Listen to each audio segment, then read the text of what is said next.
शांति। 12 जुलाई 1972 के अव्यक्त बाप दादा के मधुर महावाक्य। मर्जीवापन की स्मृति से गृहस्थी व प्रवृत्ति की विस्मृति। बाप दादा ने मधुर महावाक्य अधुर कुमारों की भट्टी में उचारे। अपने आप को जहाँ चाहो जब चाहो ऐसे परिवर्तन कर सकते हो। भट्टी में अपने आप को परिवर्तन करने के लिए आते हो ना, तो परिवर्तन करने की शक्ति अनुभव करते हो। कैसा भी वायुमंडल हो, कोई भी परिस्थिति हो, लेकिन अपनी सभी स्थिति के आधार से वायुमंडल को परिवर्तन में ला सकते हो। वायुमंडल के प्रभाव में आने वाली आत्माएं हो, वायुमंडल को सतो प्रधान बनाने वाली आत्माएं हो। अपने को क्या समझते हो, इतना अनुभव करते हो कि अभी कोई भी वायुमंडल हमें अपनी तरफ आकर्षित नहीं कर सकता। जो समझते हैं कि भट्टी में आने के बाद इतनी हिम्मत व शक्ति अपने में जमा की है, जो कहीं भी किसी स्थान पर जाते जमा की हुई शक्तियों के आधार से वायुमंडल व परिस्थिति मुझ मास्टर सर्वशक्तिवान को हिला नहीं सकती है। अपनी स्थिति को एक रस व अटल अचल बना सकते हैं। वह हाथ उठावें। ये बातें तो स्पष्ट हैं ही कि दिन प्रतिदिन परिस्थितियां अति तमो प्रधान बननी हैं। परिस्थितियां व वायुमंडल अभी सतो प्रधान नहीं बनने वाला है। अति तमो प्रधान के बाद ही फिर सतो प्रधान बनने वाला है। तो दिन प्रतिदिन वायुमंडल बिगड़ने वाला है, ना कि सुधरने वाला। तो जैसे कमल पुष्प कीचड़ में रहते हुए न्यारा रहता है, वैसे अति तमो प्रधान तमोगुणी वायुमंडल में होते हुए भी अपनी स्थिति सदा सतो प्रधान रहे। इतनी हिम्मत समझकर हाथ उठाया ना। फिर ऐसे तो नहीं कहेंगे कि यह बात ऐसे हुई इसलिए अवस्था नीचे ऊपर हुई। चाहे प्रकृति द्वारा, चाहे लौकिक संबंध द्वारा, चाहे दैवी परिवार द्वारा कोई भी परीक्षा आवे व कोई भी परिस्थिति सामने आवे, उसमें भी अपने आप को अचल अटल बना सकेंगे ना। इतनी हिम्मत समझते हो ना। परीक्षाएं बहुत आनी हैं, पेपर तो होने ही हैं। जैसे जैसे अंतिम फाइनल रिजल्ट का समय समीप आ रहा है, वैसे समय पर समय प्रैक्टिकल पेपर सब तय ही होते रहते हैं। पेपर प्रोग्राम से नहीं लिया जाता, ऑटोमेटिकली ड्रामा अनुसार समय पर समय हर एक का प्रैक्टिकल पेपर होता रहता है। तो पेपर में पास होने की हिम्मत अपने में समझते हो। घबराने वाले तो नहीं हो ना। अंगद के माफिक जरा भी अपने बुद्धियोग को हिलाने वाले नहीं हो। ये भट्टी अधर कुमारों की है ना। अपने को अधर कुमार तो समझते हो ना। संकल्प व संबंध में अधर कुमार की स्मृति नहीं रहती है। जैसे देखो, पहले बहन भाई की स्मृति में स्थित किया गया, उसमें भी देखा गया कि बहन भाई की स्मृति में भी कुछ देह अभिमान में आ जाते हैं। इसलिए उससे भी ऊंची स्टेज भाई भाई की बताई। ऐसे ही अपने को अधर कुमार समझकर चलते हो, गोया प्रवृत्ति मार्ग के बंधन में बंधी हुई आत्मा समझकर चलते हो। इसलिए अब इस स्मृति से भी परे अधर कुमार नहीं, लेकिन ब्रह्मा कुमार हूँ। अब मर्जीवा बन गए तो मर्जीवा जीवन में अधर कुमार का संबंध है क्या? मर्जीवा जीवन में प्रवृत्ति व गृहस्थी है। क्या मर्जीवा जीवन में बाप दादा ने किसको गृहस्थी बनाकर नहीं दी है? एक बाप और सभी बच्चे हैं ना, इसमें गृहस्थीपन कहाँ से आया? तो अपने को ब्रह्मा कुमार समझकर चलना है। अगर अदर कुमार की स्मृति भी रहती है तो जैसी स्मृति वैसी स्थिति भी रहती है। इस कारण अभी इस स्मृति को भी खत्म करो कि हम अदर कुमार हैं। नहीं, ब्रह्मा कुमार हूँ। जो बाप दादा ने ड्यूटी दी है उस ड्यूटी पर श्रीमत के आधार पर जा रहा हूँ। मेरी प्रवृत्ति है या मेरी युगल है, ये स्मृति भी रॉन्ग है। युगल को युगल की वृत्ति से देखना व घर को अपनी प्रवृत्ति की स्मृति से देखना, इसको मर्जीवा कहेंगे। जैसे देखो, हर चीज़ को संभालने के लिए ट्रस्टी मुकर्रर किए जाते हैं।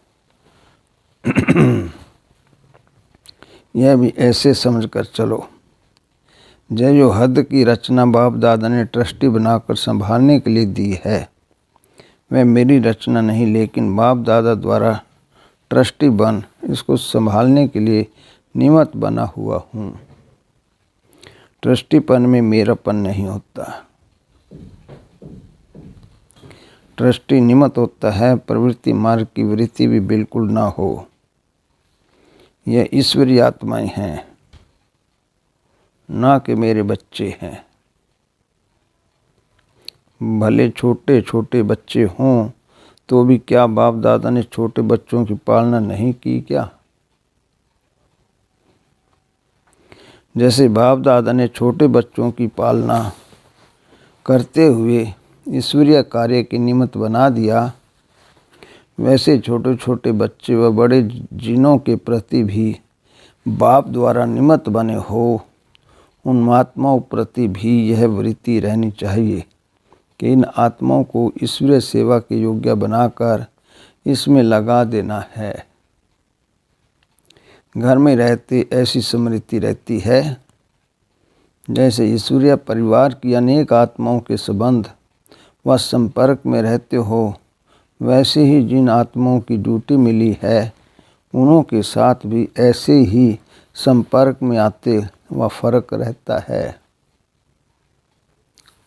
जो आप लोगों के संपर्क में रहने वाली आत्माएं हैं उन्हों से रिजल्ट मंगाई जाएगी। जैसे सेवा केंद्र की बनी हुई बहनों व भाइयों से उस ईश्वरीय दृष्टि वृत्ति से संपर्क में आते हो, वैसे ही उन आत्माओं से संपर्क में आते हो व पिछले जन्म का अधिकार समझ चलते हो। समय पर समय स्थिति और वृत्ति ऊंची होती जा रही है ना, और जब तक समय के प्रमाण अपनी स्थिति और वृत्ति को ऊंचा नहीं बनाया है व परिवर्तन में नहीं लाया है, तब तक ऊंच पद कैसे पा सकेंगे? जैसे साकार में बाप को देखा, लौकिक संबंध की वृत्ति दृष्टि व स्मृति स्वप्न में थी,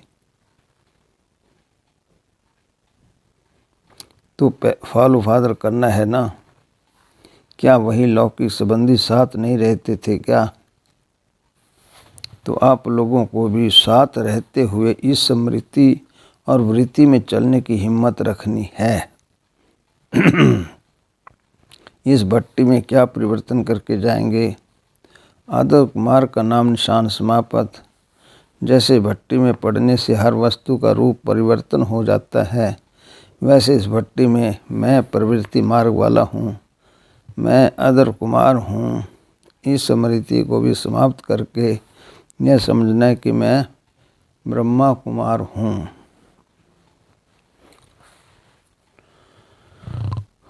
और इन निमित्त बनी हुई आत्माओं की सेवा करने के लिए ट्रस्टी हूँ।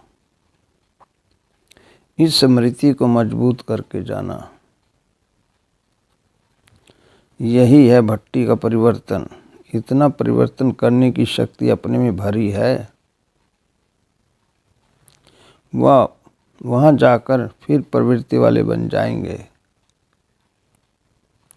अभी प्रवृत्ति नहीं समझना, लेकिन इस गृहस्थीपन की वृत्ति से परे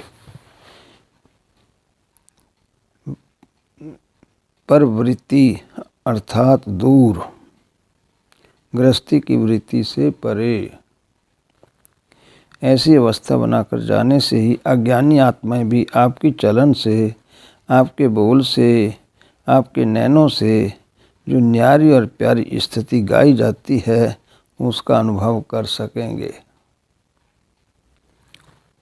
अब तक दुनिया के बीच रहते हुए दुनिया वालों को न्यारी और प्यारी स्थिति का अनुभव नहीं करा पाते हो, क्योंकि अपनी वृत्ति इतनी न्यारी नहीं बनी है।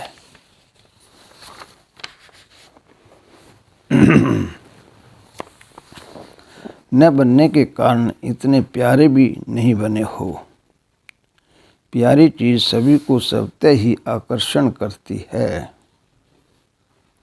तो दुनिया के बीच रहते हुए ऐसी न्यारी स्थिति बनाएंगे तो प्यारी स्थिति भी स्वतः बन जाएगी। ऐसी प्यारी स्थिति अनेक आत्माओं को आपकी तरफ स्वतः ही आकर्षण करेगी। अभी भी मेहनत करनी पड़ती है ना, क्योंकि अभी तक जो न्यारी और प्यारी स्थिति होनी चाहिए वह प्रत्यक्ष रूप में नहीं है। अपने आप को प्रत्यक्ष करना पड़ता है। अगर प्रत्यक्ष रूप में हो तो प्रत्यक्ष करने की मेहनत ना करनी पड़े। तो अब उस श्रेष्ठ स्थिति को कर्म में प्रत्यक्ष रूप में लाओ।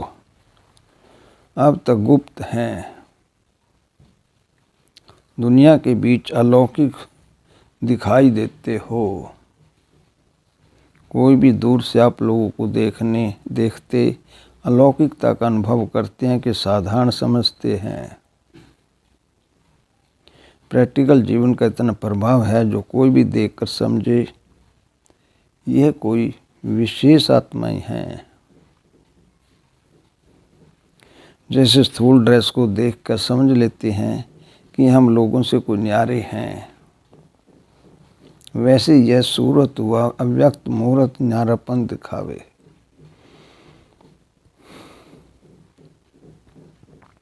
तब प्रभाव निकलेगा। चलते फिरते ऐसी श्रेष्ठ स्थिति हो, ऐसी श्रेष्ठ समृद्धि और वृत्ति हो जो चारों ओर की वृत्तियों को अपनी तरफ आकर्षण करे। जैसे कोई आकर्षण की चीज़ आसपास वालों को अपनी तरफ आकर्षित करती है ना, सभी का टेंशन जाता है, वैसे ये रूहानियत व अलौकिकता आसपास वालों की वृत्तियों को अपनी तरफ आकर्षित नहीं कर सकती है। क्या ये स्टेज अंत में आनी है?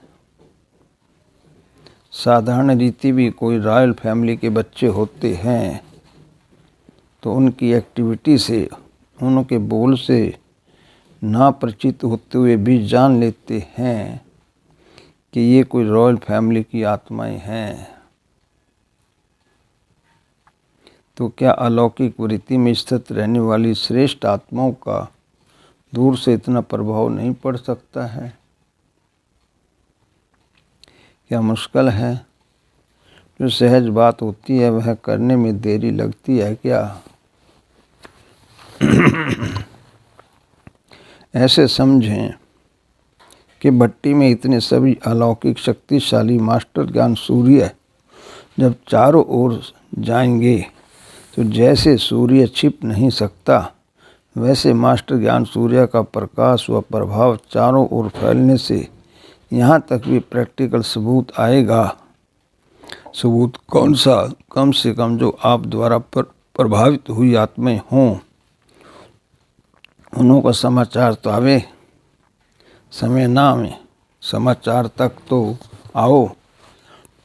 हर एक तरफ जाकर प्रभाव डाले तो कितने समाचार पत्र आएंगे, ऐसा सबूत देंगे।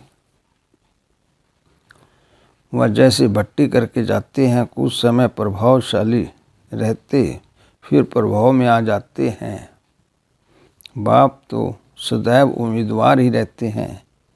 अब रिजल्ट देखेंगे कि कहाँ तक अविनाशी रिजल्ट चलती है और कहाँ तक अटल अचल रहते हैं। वरदान भूमि में वरदानों की प्राप्ति जो की है, उन प्राप्त हुए वरदानों से अवरदानी मूर्त बनकर निकलना है। कोई भी आत्मा संबंध व संपर्क में आवे तो महादानी और महावरदानी इस स्मृति में रहते हुए हर आत्मा को कुछ न कुछ प्राप्ति जरूर करानी है। कोई भी आत्मा खाली हाथ नहीं जानी चाहिए। आप तो महादानी हो ना, उस दान को संभालते हैं व नहीं, वह उनकी तकदीर हुई। आप तो महादानी बन अपना कर्तव्य करते रहो। उसी कल्याणकारी वृत्ति और दृष्टि से विश्व कल्याणकारी हूँ, महादानी हूँ, वरदानी हूँ, इसी पावरफुल वृत्ति में रहने से आत्माओं को परिवर्तन कर सकेंगे। अभी अपनी वृत्ति को पावरफुल बनाओ।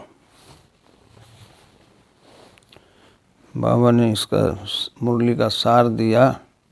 यादगार बनने के लिए याद में रहकर कर्म करो। जैसे बाप को देखो कि याद में रहते हुए कर्म करने से ही कर्म आज आप सभी के दिल में यादगार बन गया है ना।